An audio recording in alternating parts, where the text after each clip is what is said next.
The Vice President, Professor Yemi Osinbajo, has waded into the debate on the recent increase in the price of petrol. In what appears to be an attempt to set the record straight, the Vice President states in what he tagged as a note to Nigerians that the new price regime is not a removal of the subsidy. He adds that the real issue is the unavailability of adequate foreign exchange to enable independent marketers import 50% of fuel required for local consumption. According to the Vice President, any Nigerian entity can now source their own foreign exchange at an average rate of 285 naira to the dollar and import the product. They will then be restricted to sell the petrol between 135 and 145 naira. Professor Osinbajo is, however, optimistic that the current fuel supply crisis will be overcome, adding, quote, "We expect that with competition, more private refineries and the NNPC refineries working at full capacity, prices will drop considerably. Our target is that by Q4 2018, we should be producing 70% of our fuel needs locally," end of quote. He says for now the most important issue is shielding the poor from the worst effects of the new policy, which he promises to address subsequently.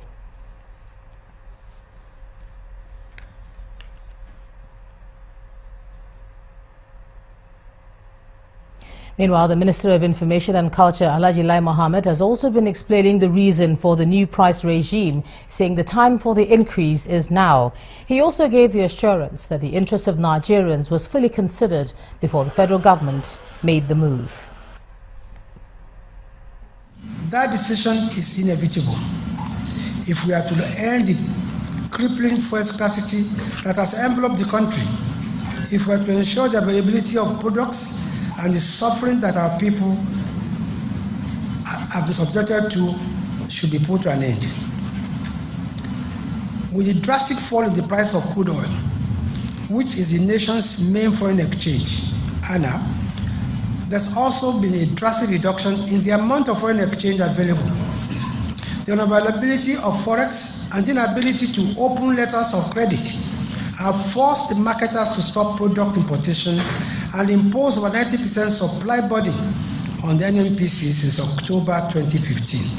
In contrast to the past, where NNPC supplies only 48% of the national requirement. The truth that the NNPC does not have the resources for, nor is it designed to meet this increase in supply. The result is the crippling fuel situation across the country. Pushed to supply 90% of the products required for domestic consumption, the NNPC has continued to utilize crude oil volumes outside the 445,000 barrels a day allocated to it, thereby creating a major funding and remittance gaps in the Federation account. Since the announcement of the new price regime, many have interpreted it as the removal of subsidy. The truth, ladies and gentlemen, is that there was no provision for subsidy in the 2016 appropriation. Minister of Information and Culture, Alhaji Lai Mohammed. And the recent announcement of a new price regime for petrol by the federal government has received the backing of oil workers in the country. The Petroleum and Natural Gas Senior Staff Association of Nigeria and the Nigeria Union of Petroleum and Natural Gas Workers made their stance known at the end of a joint National Executive Council meeting held in Calabar, the Cross River State capital. In a statement issued by the two bodies, they say the increase is a step in the right direction, but asked the government to work out a clear direction on how to cushion the effect of the price hike. They also say the decision will encourage investment in refineries, make the product available, and ultimately drive down the pump price. The oil workers urge the government to facilitate the construction of new refineries and ensure optimal performance of existing ones. The announcement of the fuel price hike has been strongly resisted by the Trade Union Congress. Now, speaking in Lagos, the Deputy President, Bill Okpara, said the union is giving the government 1 week to reverse its stand on the issue or face massive protests across the country. The TUC wants the federal government to dialogue with the labour unions and the civil society groups on cushioning the effect of the price modulation. The federal government did not treat labour fairly in this decision. No palliative measures, no discussion about that. They brought labor into a discussion, just gave a kind of briefing. No resolution was arrived at. The moment labor left and every other person left, federal government went back and announced increase in fuel price. We couldn't understand that. It looked like a 419 activity. If you must increase price, we must know why. What are the ingredients of the issue? This issue of we were told that government was subsidizing with about 12 naira or 13 naira thereabouts. Now, if you add 13 naira, it should be 12 naira something, but I'm putting 13 naira. If you put 13 naira on top of 86, it cannot be 145, no matter how bad my arithmetic is. As a matter of fact, TUC is demanding that the federal government should revert to the old price, discuss with labor for a way forward. Failure to do that within the next 1 week, we will liaise with all the labor centers and civil society to force the federal government to come to terms with labor. Away from the petrol price hike now, the Ogun state government has confirmed the death of one person in the collapse of an ultra-modern shopping complex at the popular Itoku market in Abeokuta, the state capital. Governor Ibikule Amosun, who was at the scene of the incident, says state authorities will investigate the cause of the collapse while conducting tests on similar structures in the state. It's a building still under construction, right in the center of Abeokuta, the state capital, which is meant to accommodate traders involved in tie and dye. But when the news broke out that the building has caved in, the location instantly became a center of attraction. A building collapsed, a 5-story building. It's a shopping complex that collapsed early this morning. We received a distress call from the state SEMA, and we moved into here immediately after 2 hours. While security agencies and others battle to get under the rubbles to ascertain that no one is trapped, everyone, including the state chief executive, gets involved in the rescue efforts. The one that is the most important thing for us now is to make sure that no further life is lost or are lost here, and that is why we're here. So we will ensure that we get to the root of it, the ground zero, so to say.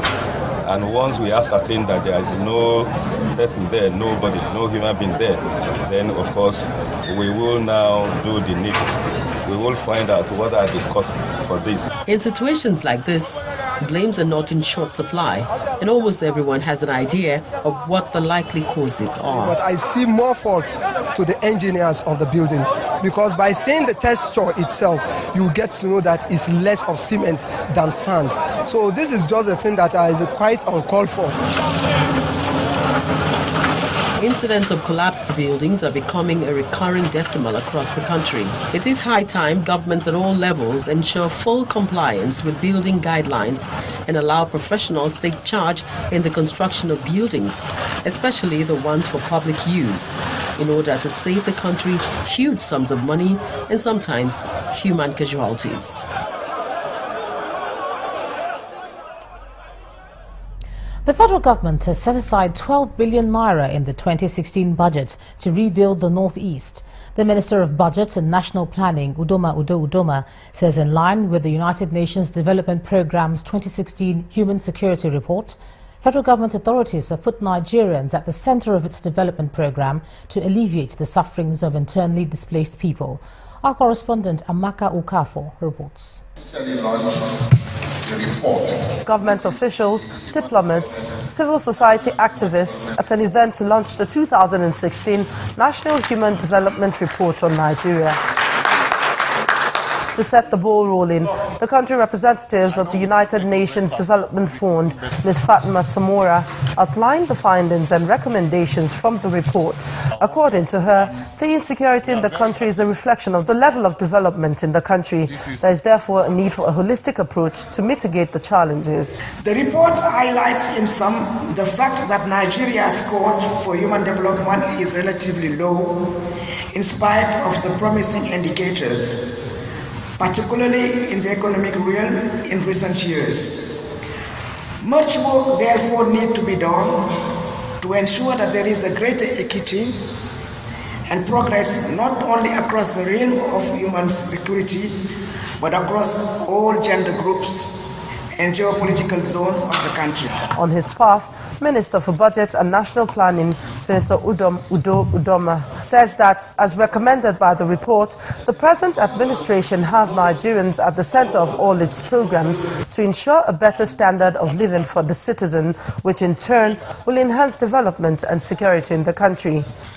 We note that the findings contained in the report lay a strong foundation of not only addressing poverty, reducing unemployment and inequalities, but also rebuilding communities and regions that have been adversely affected by insecurity. In this year's budget, we have set aside 12 billion naira as part of the contribution towards helping to restore normalcy in the Northeast. And we are coordinating the efforts of all donor agencies towards that end. The current administration takes note of this broader conceptualization of human development and will work to ensure its coverage. And we're indeed, as I said, already working in that direction. The consensus at this event is that the issue of security must be reconceptualized to go beyond the fiscal security to meet the developmental needs of the citizenry. Amaka Okafor, Channels Television News. Still ahead on the news at 10, Nigeria's stock market cap and index hit new highs as industrial equities rally at the local exchange. That will be on business. Please stay with us.